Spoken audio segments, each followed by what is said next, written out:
um grupo de muita aqui está ubicado um grupo de muita área.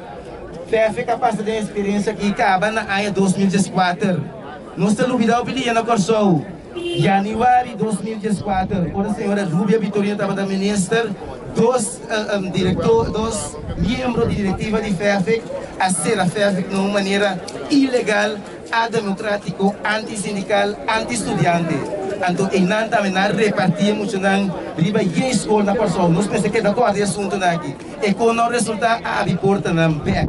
E FEF que da DRAI te abre, que me agora aqui, FEF também sigue DRAI. Nós propomos ao governo grupo de trabalho, não comissão, nossa comissão não vai entrar largo, não está muito nada.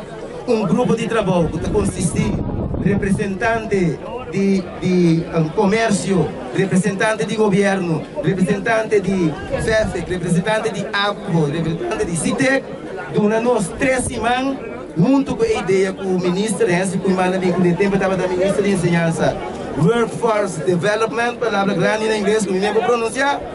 Então, para nós, durante nós 3 semanas, nós sabemos plano contra o assunto aqui. Agora, ano escolar 2018-2019, está começando a executar, FEF está que abrir, então, tiki-tiki, FEF está morrer, e instância nova da Lanta, todo trabalhador está quedando na trabalho, todo estudante está quedando na formação, todo ele está quedando contente. Agora aqui, essa é uma proposição, nossa terceira já vieram na primeira-ministra, então, está querendo para a AUE, na mesa bisa tanta vai que proposição é o que nós espera também pensei nós vai forte aqui o reunião de 14 não tá ler mandei mais promessas não pode ler dias do sor objeção também ainda para nós ter a revocar a decisão malo aqui de ser a festa.